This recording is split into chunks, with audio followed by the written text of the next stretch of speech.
littérature en ce samedi 15 avril, jour de la fête de la librairie indépendante. C'est une 25e édition puisque c'est en 1998 que l'invité de notre précédente édition a créé l'événement. Elle s'appelle Marie-Rose Guarnieri, elle-même libraire indépendante à Montmartre, un quartier que vous connaissez sans doute à Paris. D'ailleurs, indépendante, on lui a posé la question, cela veut dire quoi lorsqu'on est une amoureuse des livres? Écoutez son interview.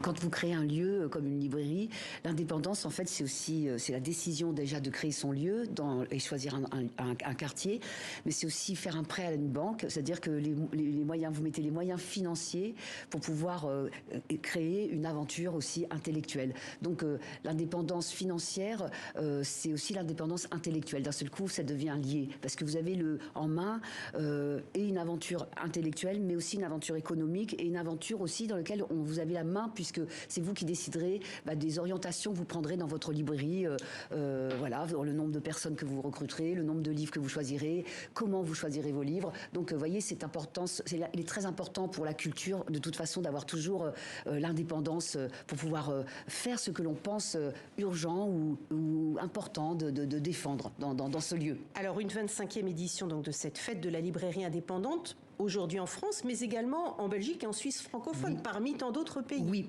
cette journée, en fait, a été déclarée en 82, Journée mondiale du livre et du droit d'auteur. Et donc, j'étais très étonnée parce qu'il y avait 80 pays qui faisaient cette journée, sauf la Sainte-Geordie, donc, qui est née, qui a son berceau en Espagne. On offre un livre, une rose, depuis la nuit des temps. C'était le jour de la Saint-Georges. Et sous le franquisme, d'ailleurs, c'était en Espagne, c'est la seule journée où les intellectuels et les écrivains pouvaient sortir dans les rues avec un livre et une rose. C'était pour dire retour à la démocratie, retour à la liberté de publication. Donc, c'est ce qui vous a inspiré à la base. Oui, parce que je me suis dit cet espace est très intéressant parce qu'il y avait dans notre métier des risques de concentration éditoriale, ce qui n'est pas non plus heureux pour la diversité éditoriale. Donc, je me suis dit c'est important aussi en France. Donc, je me suis dit la France qui a un énorme réseau de libraires indépendants sur tout son territoire. Dans ce métier de l'ombre, je trouvais qu'il était très intéressant de faire apparaître chaque année ensemble, d'éclairer le pays, vous montrer combien vous avez des combattants du livre sur près de chez vous et moi, je montre cet ouvrage plume d'écrivain, plume d'oiseau également, puisque à l'occasion de cet anniversaire, c'est ce livre qui a été publié. 25 auteurs y ont participé. 25 auteurs et 25 000 exemplaires ont été édités. Et donc, ils vont être distribués par plus de 520 libraires sur toute la France, la Belgique francophone et la Suisse francophone. Donc, pour l'achat d'un livre, voilà, c'est une journée aussi de rencontre avec les lecteurs, pour parler de notre métier, pour l'éclairer, les éclairer. Voilà, c'est une journée conviviale. Et donc, il y a beaucoup de libraires qui organisent des rencontres, des lectures, ce qu'ils font d'ailleurs dans l'année. Mais là, ce qui est fort, c'est qu'on est tous ensemble rassemblés et qu'on va faire le même geste, celui d'offrir des roses et d'offrir ce livre qui représente, voilà, qui essaye d'être un emblème chaque année.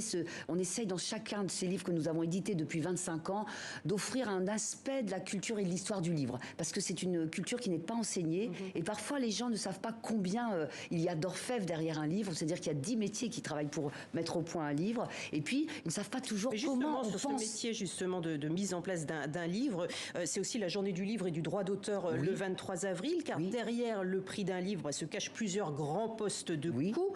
Et là, j'ai appris que les droits d'auteur ne correspondent que 6 à 8% du livre, c'est-à-dire que l'auteur, celui qui va passer des années à écrire un livre, des mois pour certains, ne vont toucher que 6 à 8%. Et parfois 10 quand c'est des auteurs. Voilà, grande notoriété. Oui, voilà, c'est leur pourcentage, en effet. Mais, et les libraires, 30 à 40%. Non, mais 30 à 40%, c'est dedans, il y a dans ces 30 et 40%. Enfin, c'est pas quand même beaucoup plus que l'écrivain qui a écrit le bouquin. Oui, mais c'est pas la question plus, moins, comme ça. C'est parce que dans une librairie, en fait, vous achetez, à la différence d'autres commerces, vous achetez beaucoup plus de livres que vous en vendez. C'est-à-dire que pour faire une librairie, vous immobilisez dans les étagères énormément de stocks. Par exemple, quand vous voulez présenter la littérature italienne, par exemple, vous avez énormément d'auteurs que vous achetez sans être sûr de ce que vous allez vendre. Et vous allez les immobiliser pendant très longtemps. Vous avez aussi des personnes que vous allez former, parce qu'on met beaucoup d'années à former un libraire et à faire un libraire qui sait faire un bon diagnostic en écoutant ses lecteurs, mais en écoutant les livres aussi. Donc c'est beaucoup d'achats. On achète parfois beaucoup plus et beaucoup trop par rapport à ce que l'on peut vendre. Donc c'est le seul commerce où il se passe cette chose-là. Donc c'est un métier... il me reste 20 secondes. Je vous interromps juste pour savoir si la pandémie et le confinement, finalement, ont rappelé justement à ces lecteurs qu'aujourd'hui vous essayez d'interpeller combien le libraire est un commerce essentiel. Oui, parce que c'est la circulation des idées, la circulation, la présence de la création, la défense de la création en France, et c'est donc une respiration pour nos démocraties, c'est-à-dire que ça permet d'avoir accès aux livres, c'est avoir accès à toutes les formes de pensée, même celles avec lesquelles on n'est pas toujours d'accord, mais l'idée c'est de vivifier et de dynamiser, voilà, notre vie intellectuelle et non pas la restreindre. Un peu d'apaisement aussi, ça fait du bien. Voilà. En ces temps-ci.